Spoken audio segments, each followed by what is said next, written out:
Hello, and as we can see from the results here, while we were watching Volberg beat up Kiori Patel 2-0 in the other semi-final, we had Michael Maxwell, looks like winning a close one, 2-1 against Andrew Devine, which lines up our final here. Yeah, I think Andrew Devine might be a little bit disappointed with that because he was saying on the day that his Naya deck was pretty much built to beat the Esper deck, so the fact that he's lost to Esper in the semi-final of such a big PTQ is going to be a bit of a disappointment to him. We have seeds 1 against 2, which is how you want things working out. Yeah, and again, showing the advantage of finishing top of the standings. Going first in those semi-final, quarter-final and semi-final games is huge, especially if you're on the decks that we're seeing here, where we are pretty much with a pure control deck against an aggro deck. Let's talk a little bit about these decks. How do you expect it to go down? I think that Matt's probably holds an advantage early. I think that Esper decks tend to have a little bit of problem dealing with the Hellrider style rush attacks that red deck can summon, especially if the Esper deck gets any sort of clunky draw. He's going to be in major trouble, I think. Also, Mats has access to Thundermaw, Hellkite and Electrickery, which are both really nice cards against Lingering Souls, which is probably going to be Michael's first line of defence. So let's get on and crack on with what happens in game 1. It's not like you sort of be working out and then you got a you pretty much done all the entry. You guys are going to lose for the game. You are part of our last. So here we see Michael leading out, and we get a land from both sides.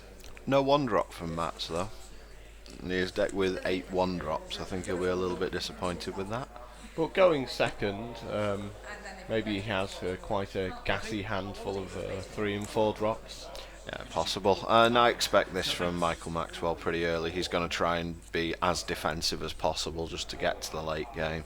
So even though he's burning through an Azorius Charm quite quickly there, it just helps him develop his board position. Or stops Mats from developing his board position. Very true. He certainly doesn't want Mats to get any sort of volume of creatures on the board, because then a Hellrider pretty much finishes him.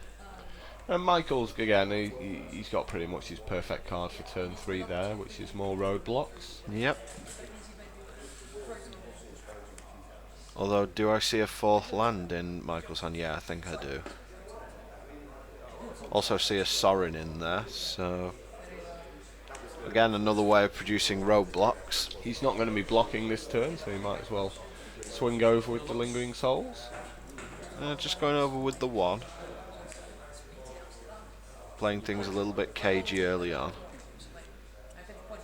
Probably doesn't want to overcommit to Lingering Souls tokens in case of any sweepers from that. That's a nice vampire token. It's, yeah, Electrickery at this point from Mats would be pretty bad for Michael.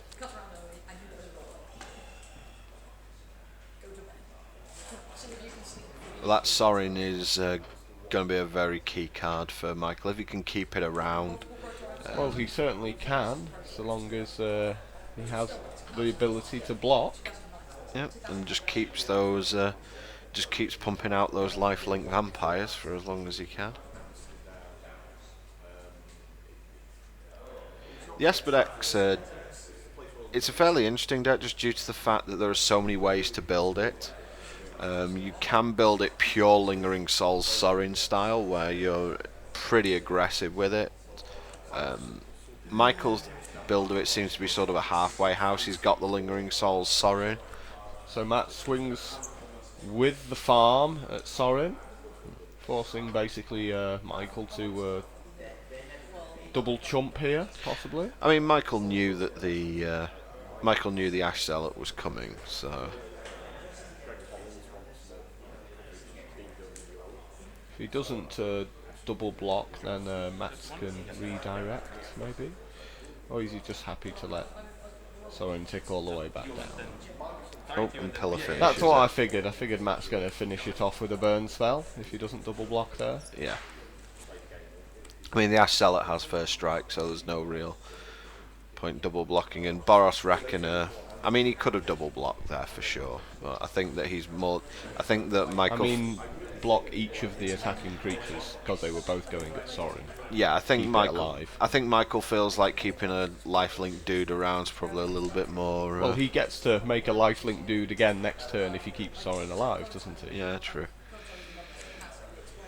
So, you know, that changes nothing from that point of view. It just means that you can untap and maybe find other ways to keep Sorin alive the turn afterwards. Yep.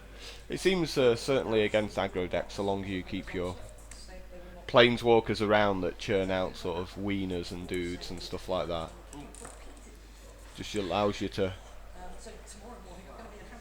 fight back against this overwhelming horde from Mats.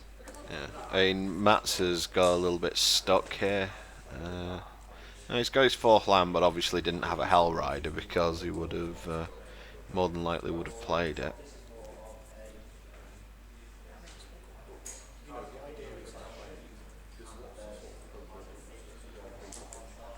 So we have the burn heavy hand from Mats. Probably not as many creatures as he'd be hoping for in this early game.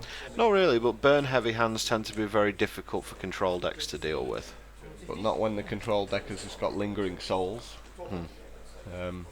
Lingering Souls players love it when their opponents have point removal.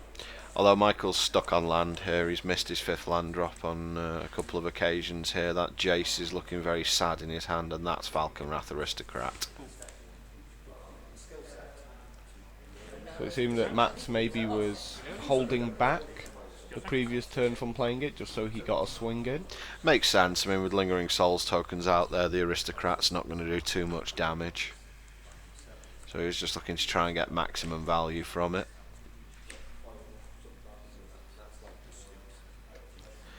Deadweight from Michael. That will kill the Aristocrat quite nicely.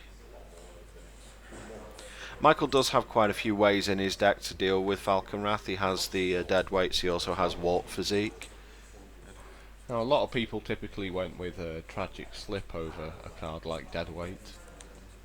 I suppose he figures that he can kill the early drops from the red decks like Rakdos Cackler. So also you can turn their 3/3s into 1/1s and Yeah, Boros Reckoner's not as threatening when it's a 1/1 probably really. just take the 1 to the face rather than having damage redirected from it. Indeed, yeah. Michael now drops to 8 from the attack from the Reckoner. So let's see what his plan here is. You can't be happy being at 8 against the red deck. Not really. I mean, he does have a Sphinx's Revelation in hand. It looks like. I mean, cycling it for 2 doesn't really seem brilliant. See what he decides on Jace. And he's going to tick it up, mill Mats for 1 and draw a card. So Michael is dead to Thundermaw Hellkite here if Mats has it, but aside from that, he's not looking too bad if he can keep that Jace around. It's interesting that he didn't choose to swing with, say, one of his 3 spirits. Oh, he is. There you go, one of his 3 One spirits. seems the right amount there, because we know that Mats is perfectly capable of burning one of the spirits out of the way.